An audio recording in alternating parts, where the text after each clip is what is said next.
Hello, Azula Foss here. It's certainly been a sweltering summer, hasn't it? Oh, don't mind the fire. It's been here for weeks. I just got kind of used to it. Nothing to worry about. But anyway, it's time to highlight the best songs of May and June. There's been so many new original songs in the past month alone, and while I'd love to give everyone their flowers, I don't know that I have the bandwidth for talking that much. If there were any Ori songs you really liked from these past 2 months, feel free to gush about them in the comments below. I'd love to hear your thoughts. Alright, I need to start with an honorary mention. I'd be remiss not to mention Nerissa Ravencroft's Blue World, released late this past April. I was already swamped with great Ori songs by then, and I'd already been scripting the best Ori songs of March and April by the time Blue World made its debut. I hope the Jailbirds can accept my apology for not highlighting this banger earlier. With music composition and arrangement done by Shoji Meguro, best known for his work in the modern Persona games, the already incredible vocals of Nerissa are brilliantly supported throughout the song. It helps that Blue World's subject matter is close to my own personal experiences, making it a great cathartic tune to cry your eyes out to. I can't sing praises enough to Nerissa and her team for their work, and it just makes me excited to see what original songs await in the future. Now, let's start the video proper with my first pick for May and June. We'll start in chronological order with the EDM pop banger Mayday by the Vtuber duo markkoo. Both singers, Touka and Rin Tachibana, greatly complement each other's voices and bring energy into their verses. With the song's fusion of EDM's vibrant beats, pop vocals, and even some inclusion of dubstep, it's music that's sure to get people on their feet, even if they can't understand the Japanese lyrics. That's definitely the case for myself. In the VTubing scene, there are some choices of music genres that are highlighted more so than others, for understandable reasons.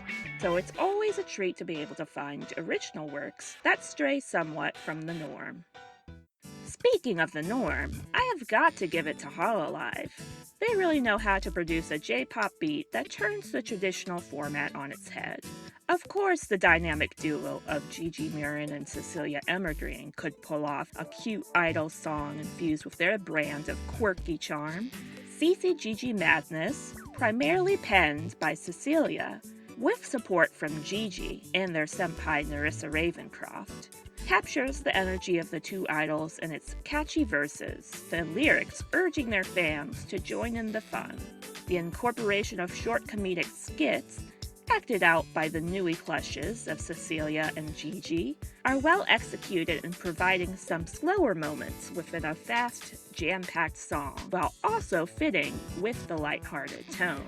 With the MV's numerous visual references to past streams from the idol duo, Cecilia and Gigi have crafted an excellent anthem for their fans to wave their light sticks to during their concerts. And it's a fitting show of appreciation of their fan base's support. Autofister really knocked it out of the park with this one. The next song I'm highlighting, called Heart in Flames, is by Ray Lavira, an artist and independent VTuber. Her second Ori song, it was released on May 22nd in commemoration of her 6 years as a VTuber. Congrats, by the way. The J-rock inspired tune, with lyrics written by Kiyame, follows Ray as she sings about the hardships surrounding artistic burnout and her fight to reclaim the joy of creativity once more.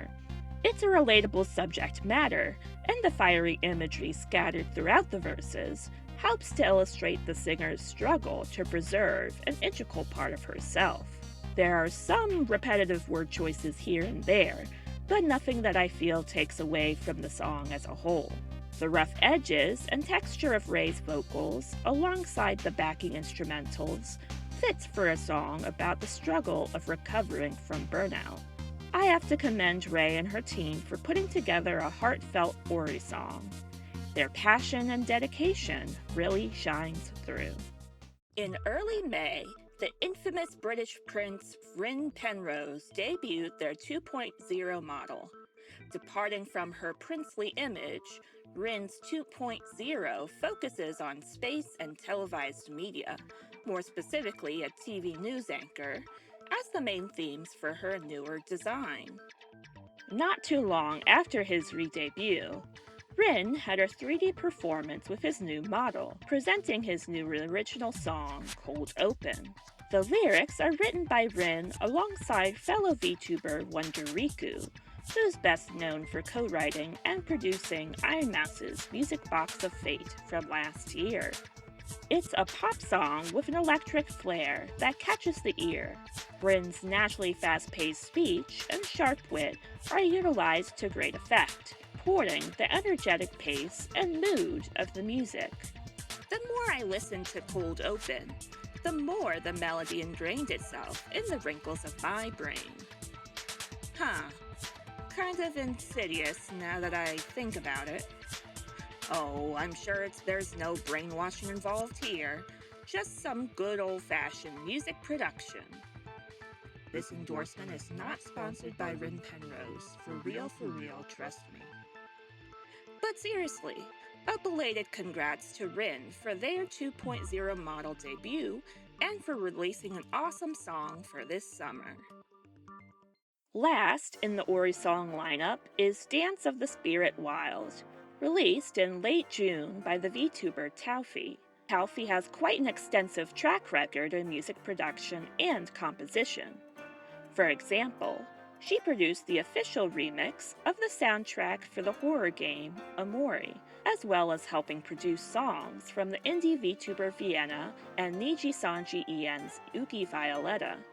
It's no wonder, then, that Dance of the Spiritwild is an enchanting melody that lives up to its title as Taufy's 10th anniversary song. The lyrics are in a fantasy language, I'm assuming one that Taufy crafted herself, and that helps to emotionally connect with the underlying emotions of the song.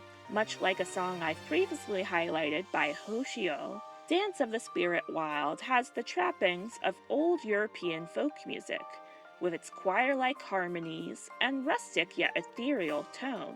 Now, just for the record, I'm not an expert in music composition or music theory myself. I played cello growing up, but not in any professional capacity. However, I feel pretty confident in stating that the song's tempo helps to sell the concept of it being a dance, and I think that's an indicator of Taufy's vast experience as a music composer. Needless to say, there's a lot to give kudos to with this song. I highly encourage viewers who haven't heard of Dance of the Spiritwild to take a listen, and who knows, maybe you'll find a new music artist to follow along the way. Phew, that was sure a lot of yapping, wasn't it? But before I wrap things up, I have a short update. On my last video about Holostars, I announced that I'm working on a cover song dedicated to Holostars and the Starmen. My initial estimate for the cover's release was late July, but I will unfortunately need to move it up to the end of August. As expected, I was way too optimistic about how long things would take on my end, and I would like to give you all a cover that's the best that it can be. So, with that said, I hope y'all enjoyed the best Ori song video for May and June. If you have, consider giving the video a like and subscribing to my channel if you're so kind. I'll see y'all again soon. Toodaloo!